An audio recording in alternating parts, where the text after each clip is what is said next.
नमस्कार दोस्तों, आज के वीडियो में हम लोग एस्टेट एग्जामिनेशन जो कि 2022 के एंड में अनाउंस हुआ था, तो बिहार एस्टेट कॉमर्स में बिजनेस स्टडी के सिलेबस के बारे में जानेंगे।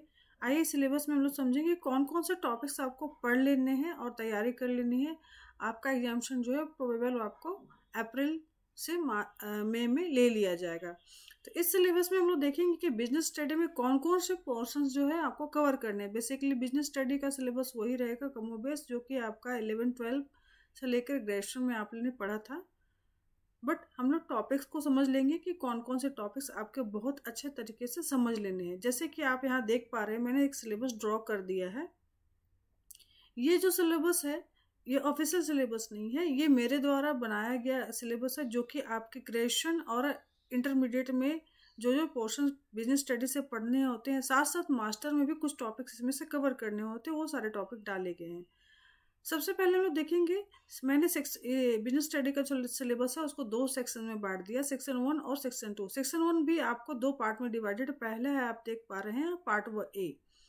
पार्ट ए जो है आपका, सबसे पहले इसमें आप देख पा रहे हैं जो आपका सिलेबस है, सबसे पहले आपको बिजनेस के नेचर के बारे में पढ़ना है। उसके बाद जो आपका फॉर्म्स ऑफ बिजनेस है, वो आपको कौन कौन से टाइप के फॉर्म्स ऑफ बिजनेस होते हैं। इसके बाद आपको जो इंटरप्राइजेस इसमें आते हैं, पब्लिक, प्राइवेट, ग्लोबल इंटरप्राइजेस, उसके बारे में डिटेल में जानना है। मतलब कि सबसे पहले आप बिजनेस के बारे में जानेंगे, उनसे संबंधित सभी जितने भी प्रोबेबल एमसीक्यू हैं वो आपको पढ़ लेने हैं। फिर जो बिजनेस ऑर्गेनाइजेशन है उसके कितने प्रकार होते हैं, और जो पब्लिक, प्राइवेट और ग्लोबल इंटरप्राइजेस होते हैं उनका अपना खुद का क्या डेफिनेशन, क्या दायरा होता है। इसी में हम लोग बिजनेस सर्विसेज के बारे में जानते हैं, और जो अभी बिजनेस का जो इमर्जिंग मोड आ गया है, नया मोड आ गया है, उसके बारे में भी आपको पढ़ लेनी है। इसके अलावा आप लास्टली आप देख पा रहे हैं यहाँ पर social responsibility of business. Her business के अपने सोशल रिस्पॉन्सिबिलिटी होते हैं। कोई भी बिजनेस कहीं भी रन कर रहा होता है तो वो वहाँ के रिसोर्सेस को इस्तेमाल करता है, तो उन रिसोर्सेस को इस्तेमाल करने के एवज में उसको क्या भुगतान करना होता है। साथ साथ जो बिजनेस का जो एथिक्स होता है ये भी आपको समझ लेना है। तो आप यहाँ देख पा रहे हैं 6 टॉपिक में आपकी ये बिजनेस का एथिक्स का भी मैंने टॉपिक लिख के रखा है। ये अभी जो सिलेबस है बिल्कुल ही अपडेटेड सिलेबस है, तो आपको जो फाउंडेशन ऑफ बिजनेस है उसमें इन सभी टॉपिक्स को कवर करने। फिर आइए आगे हम लोग देख पाएंगे सेकेंड पार्ट। बिजनेस रन करना अपने आप में इतना आसान नहीं होता है, उसके लिए फाइनेंस की आवश्यकता होती है। फाइनेंस के विभिन्न प्रकार होते हैं, उनको आपको पढ़ना है। तो सोर्स ऑफ जो आप बिजनेस फाइनेंस देख पा रहे हैं, इसमें ना सिर्फ सोर्स पढ़ना है, बल्कि उनके टाइप्स को पढ़ते हुए उनको पाने के तरीके, उनके क्या लूपहोल्स है, क्या फायदे हैं, उसको भी आपको समझना है। स्मॉल बिजनेस क्या होता है, ठीक है, और इसी प्रकार के जो सब कैटेगरीज वाले बिजनेस होते हैं उनको भी आपको समझना है। इंटरनल ट्रेड और एक्सटर्नल ट्रेड दो अलग और टॉपिक्स हैं। इंटरनल ट्रेड जो कि किसी देश के अंदर में आपको राज्यों के साथ में होता है, या फिर एक देश के अपनी सीमा के भौगोलिक सीमा के अंदर में होता है, उसको हम लोग इंटरनल ट्रेड के रूप में जानते हैं। इंटरनेशनल ट्रेड जो कि एक देश का अन्य देशों के साथ में या किसी अन्य देश के साथ में होता है, तो वो इंटरनेशनल ट्रेड या ग्लोबल बिजनेस के रूप में भी जाना जाता है। तो उसके बारे में भी आपको पढ़ना है, और चूंकि आपका ऑब्जेक्टिव एग्जामिनेशन होगा तो आपको बहुत अच्छे तरीके से सारे टॉपिक को कवर करके एकदम कॉन्सेप्ट क्लियर करने होंगे, तब जाकर के एमसीक्यू को भी आपको अच्छे से आप सॉल्व कर पाएंगे। हालांकि मेरे द्वारा एमसीक्यूज भी आपको प्रोवाइड कर दिया जाएगा अपकमिंग वीडियोस और लेक्चर्स में, तो आप कंटिन्यू चैनल पे जुड़े रहेंगे तभी आपको इन सब के बारे में जानकारी मिल पाएगी। सेक्शन सेकेंड जो है आपका 2 है, जो कि बेसिकली मैनेजमेंट से जुड़ा है। मैनेजमेंट में आपको प्रिंसिपल और फंक्शन ऑफ मैनेजमेंट में के बारे में पढ़ना है, जिसमें कि आपको नेचर, प्रिंसिपल और बिजनेस एनवायरनमेंट, ये भी एक्चुअली बिजनेस के मैनेजमेंट से जुड़ा हुआ ही टॉपिक है। मतलब कहने का ये हो गया कि बिजनेस मैनेजमेंट का नेचर क्या होता है और उसकी क्यों आवश्यकता पड़ती है बिजनेस में, ठीक है, उसके क्या मूलभूत तत्व होते हैं, क्या प्रिंसिपल, क्या सिद्धांत होते हो, उनको पढ़ना है। और एक बिजनेस का जो अपना अंदर का जो पर्यावरण होता है, बिजनेस के बाहर का जो पर्यावरण होता है, जो बिजनेस को प्रभावित करता है, उसको भी पढ़ना है।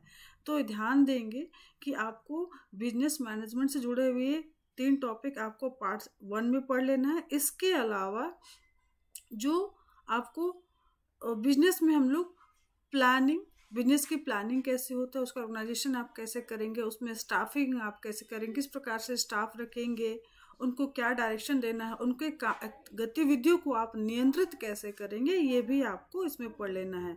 अब हम लोग आगे पढ़ेंगे कि जो बिजनेस फाइनेंस है उसमें के बिजनेस फाइनेंस के अलावा जो मार्केटिंग का जो पोर्शन होता है, क्योंकि आपको बिजनेस को रन करने के लिए प्रॉफिट की आवश्यकता होती है, उसके लिए प्रॉपर मार्केटिंग की आवश्यकता है। मार्केट में आपको जो जो रिस्क होंगे उनको भी जानने की आवश्यकता होगी। तो ये सभी तत्व आपको पढ़ने होंगे।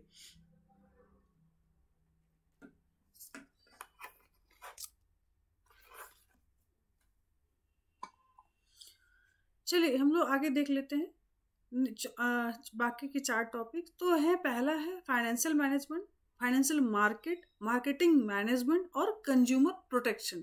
ये 4 टॉपिक आप लोग थोड़ा बहुत इंटर लेवल पर भी पढ़े थे, कुछ ग्रेजुएशन लेवल पे भी पढ़े थे, और मार्केटिंग का जो मेजर पोर्शन आपने मास्टर लेवल पर पढ़ा है। यानी कि आपको बहुत अच्छे तरीके से डेप्थ नॉलेज की आवश्यकता होगी फाइनेंस के बारे में, मार्केटिंग के बारे में, बिजनेस के इन्वायरमेंट के बारे में। और समझ लीजिएगा कि जो ट्रेड होता है वो इंटरनल और एक्सटर्नल, मतलब इंटरनेशनल जो ट्रेड है उसके बारे में भी जानना हो। साथ साथ जो स्टाफिंग, मतलब स्टाफ एक्चुअली वो HR मैनेजमेंट से जुड़ा हुआ टॉपिक हो जाता है। तो अगर हम बात करें कि अगर आपको कोई भी कहता है कि जो बिजनेस स्टडी आपको पढ़नी है टेट कॉमर्स 2022-23 के लिए, वो सिर्फ और सिर्फ बिजनेस स्टडी जो 11-12 का जो सिलेबस है उसको पढ़ लेना, तो मैं ये कहूँगी कि वो एक तरह से वो आप भ्रमित कर रहे हैं कोई भी आपको। आप इतना जान लीजिए कि आप टीचर बनने जा रहे हैं और आपको नॉलेज चाहिए इन डेप्थ। तो वो इन डेप्थ नॉलेज तभी आएगा जब आप खुद से, मतलब अगर आप किसी स्टूडेंट को गाइड करने जा रहे हैं आप, तो आपको एज ए टीचर पूरा होल होना हो पड़ेगा, है ना, संपूर्ण बनना पड़ेगा, तभी जा करके आप टीचर स्टूडेंट्स को पढ़ा पाएंगे। तो इस सिलेबस, इस वीडियो में मैं आपको इतना ही बता रही हूँ बिजनेस स्टडी के सिलेबस के बारे में। फिर मैं आपको अकाउंटेंसी का भी सिलेबस बता दूंगी, एंटरप्रेन्योरशिप का भी सिलेबस बता दूंगी। टेट कॉमर्स में आपको जो सेकेंड पेपर है, जो बेसिकली आपको जो आपने पेडागोजी रिलेटेड जो टॉपिक्स आपने BEd लेवल पर पढ़ा है उनसे संबंधित जो महत्वपूर्ण फैक्ट्स है उसको भी मैं आपको गाइड कर दूंगी। तो वीडियो पर और चैनल पर आप अपडेट रहेंगे सो दैट कि आपको अपकमिंग नोटिफिकेशन मिलते रहें। इस वीडियो में इतना ही। चैनल जरूर सब्सक्राइब कर लीजिएगा ताकि आपको मेरे द्वारा जो भी महत्वपूर्ण सूचनाएं और गाइडेंस मिल रही है वो आपको आप तक पहुंच जाए। Thank you.